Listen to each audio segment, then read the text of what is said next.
So in this video, I'm gonna break down the insane benefits of fasting 18 hours and the amazing fat loss that it produces. So if you take a look on this, you see my guy Abraham, who lost 35 pounds in 12 weeks. See my guy Masi, who lost 61 pounds in 5 months. You see Mark, who lost 51 pounds in 4 months. And you see the goat of goats when it comes to weight loss, who is Hashmat, and he lost more than 100 pounds in 6 months. So I'm gonna break down why 18-hour fasting works so well. I'm gonna break down how to do it successfully, and I'm gonna break down what to eat and what not to eat. But first, let me introduce you to who I am. So my name is Yosef, very affectionately known as Yoshi. As you can see here, I've been overweight many times. The biggest I've ever gotten to is 195 pounds. I'm about 6 feet tall. So I know 195 isn't crazy, but for me, it's out of this world fat, okay? So I've had abs for years on years on years on years on years, as you can see through the pictures. So I've maintained my abs in a sub 10% body fat for years. And I've also gone up. So I know the whole fat to fit to fat to fit game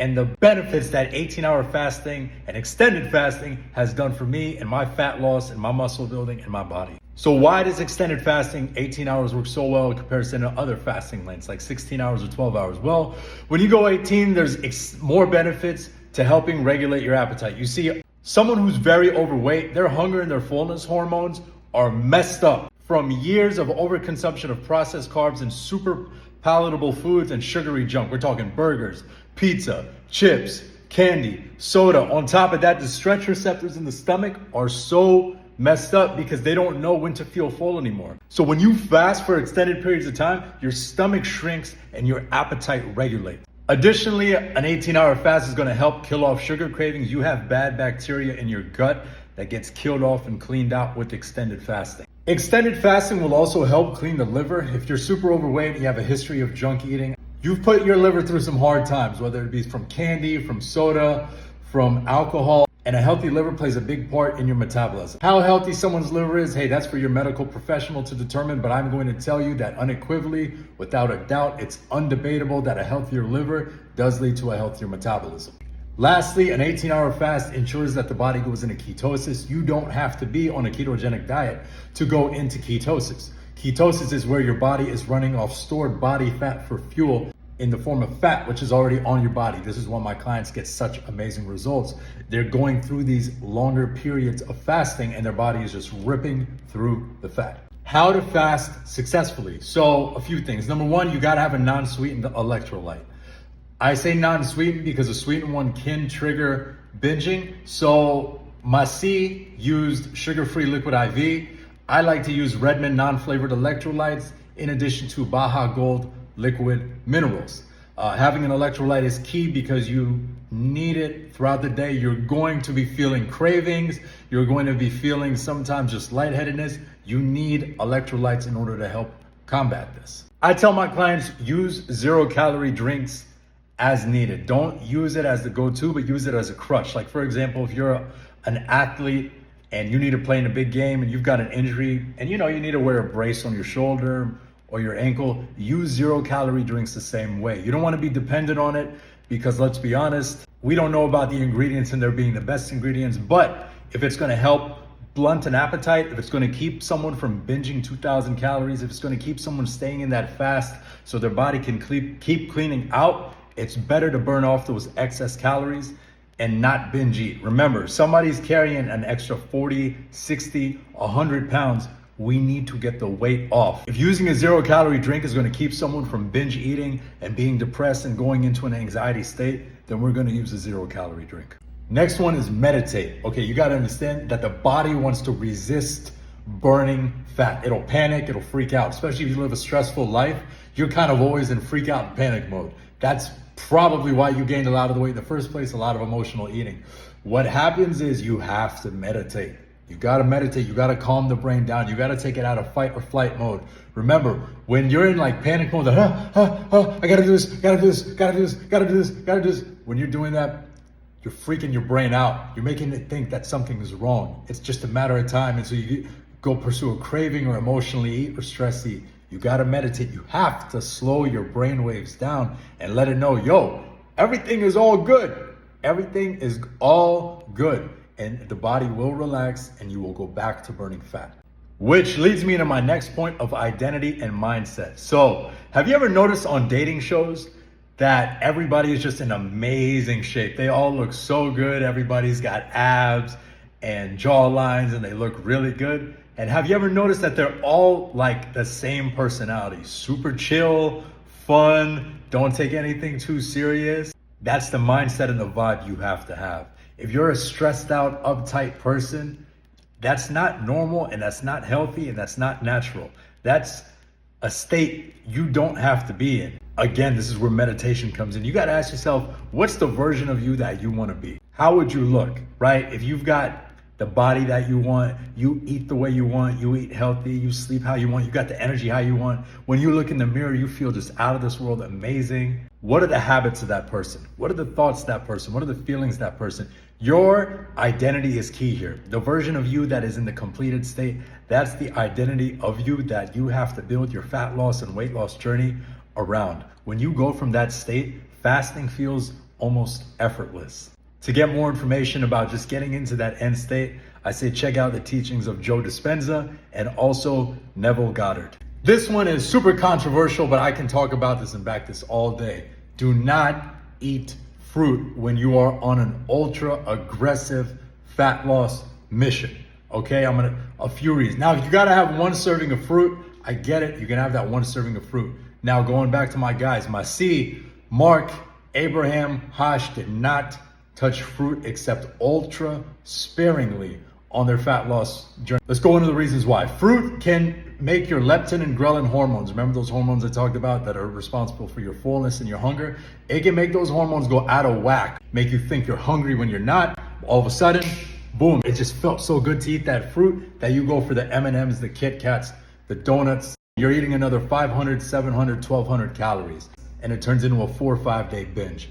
I've been there. My clients have been there. You don't want to be there. I want to make this point. Fruit absolutely has health benefits, but in my opinion, it's only reserved for people who are insulin sensitive and have that top 1% metabolism where their body can break down the fruit and use it as energy. If you are overweight and you have an unhealthy metabolism and your liver's unable to break down the fructose and use it into energy as it should, guess what? Through a process called de novo lipogenesis, your body will take that fructose from the fruit and turn it into fat. Fruit can absolutely be turned into fat if your liver cannot handle it. If you are not insulin sensitive enough to be able to break down that fruit and turn it into energy, it'll turn to fat. People say, oh no, you just work out, you just train, you won't get fat. No, this is not true for everybody. People who have an unhealthy metabolism, there's plenty of athletes, I'm not gonna name who, there are plenty of athletes who are very fat. This is why fruit needs to be taken out for aggressive fat loss. Now, can you still lose body fat and eat fruit? Absolutely. But that fructose will slow it down. Keep in mind, your body is there burning the stored fat that you have for energy. As soon as you put fructose in, the body goes, oh, hey, we got some new energy. Let's use this. And again, if you're not metabolically healthy enough to break down the fruit and turn it into energy through de novo lipogenesis, this is a real thing. I know some people just cannot believe this. This is a real thing. You can look it up. The body will turn fructose into fat. Okay? I can spend hours talking about this. There is more research around this. I am going to leave it at this. If you gotta eat fruit, I get it. Have that one serving on an empty stomach. Otherwise, you will be happier avoiding the fruit, not having the sugar cravings, not triggering any binging, and helping your appetite regulate. What to eat in that 6-hour window, right after I just said don't eat fruit. So look, let's talk about the amount of food, okay? In the first few days of intermittent fasting, I don't put a calorie limit. I tell my clients, yo, just eat and let's see what your cravings take you. Just don't do gluten, don't do dairy, don't do fruit. Let's see where you go for about the first 3 to 5 days. And it usually goes to whole foods, eggs, beef, chicken, rice, potatoes. And after a couple weeks, my clients really go, oh, I really like this. I feel great when I eat this. Oh, I don't feel great when I eat this. Okay, so let's talk about foods to avoid: gluten, dairy, and sugars. Now, gluten, it can cause a lot of inflammation, puffiness, bloating, overeating. Dairy, look, I tell my clients stay away from dairy. And I'm gonna tell you why. Dairy protein triggers opioid receptors in the brain to be like, I want more. Now, That's great if you're a baby cow and you need to be triggered to eat more food to get bigger. However, if you're a human who's trying to get in control of their eating, the last thing you want to do is fight another craving for food. This is why we take dairy out of the diet, and it's that much easier to control the appetite. Another food to avoid are comfort foods that are carb and fat mixes, like avocados and nuts. Unless they're vegan or vegetarian and they need to get those omega-3s and the other health benefits that an avocado has, I get it. But if you're eating eggs and beef, take the avocados out of the diet if aggressive fat loss is the goal. Somebody once told me, they're like, I lost 100 pounds in a year thanks to eating avocados. I was like, well, if you would have been my client, you would have lost that 100 pounds in 6 months not eating avocados. And we're talking to binge eaters right now. We're talking about people who comfort eat and pleasure eat. Foods to eat. So, Masi loves Lesser Evil popcorn. I'm not gonna lie, Lesser Evil popcorn is phenomenal. It's filling, it's fibrous, it's made with great ingredients, it tastes really good, it makes you feel great, it's super light. Mark would use black beans. That was his go-to carb. Mark's Cuban, so he worked very well with black beans. Some people don't work great with beans. That's why you gotta see which carbs works best for you. Gluten-free breads and pastas can work great. White rice, potatoes, sweet potatoes, all solid choices as well. You got to see what works best for you. The biggest thing with carbs and even proteins, because some prepackaged proteins come with seed oils, make sure there's no seed oils. These are what can cause the inflammation.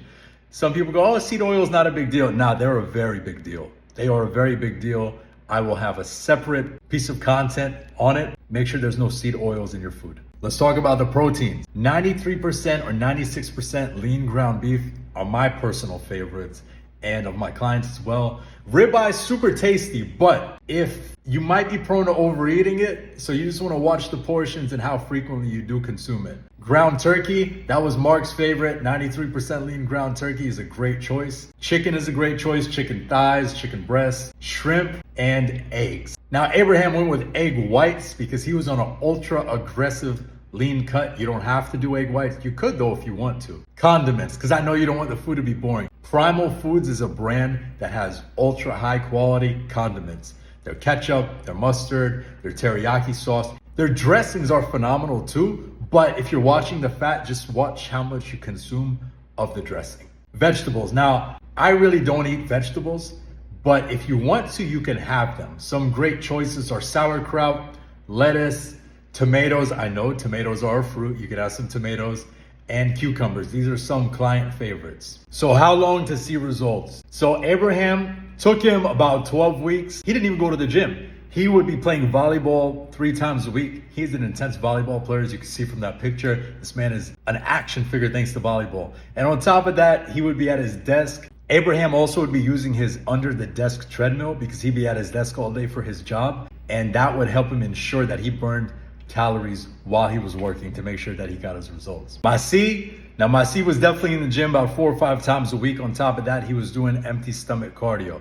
The empty stomach cardio is something that I advise all of my clients to do for at least 30 minutes when they're in that fat loss stage. Masi's process took about 5 months, which is 61 pounds and an average about 12 pounds per month. Keep in mind, he was doing this during Ramadan, so he couldn't work out as much during that month. And he still stayed committed to getting phenomenal results. 61 pounds in 5 months is insane. Mark did an incredible job. He lost 51 pounds in 4 months. And the reason he did an incredible job is because he was working night shifts. For those of you who have worked night shifts, you know the toll that it takes on your brain and your body. So for him, he was a beast to be losing 51 pounds in 4 months, even while working night shifts. Hash is, the amazing thing about Hash actually went from 241 pounds to 212 pounds in a month in 2019. And then I moved to LA, and so he wasn't training with me anymore. And it wasn't until 2021 that we got him back on track. And that's when he lost over 100 pounds in 6 months.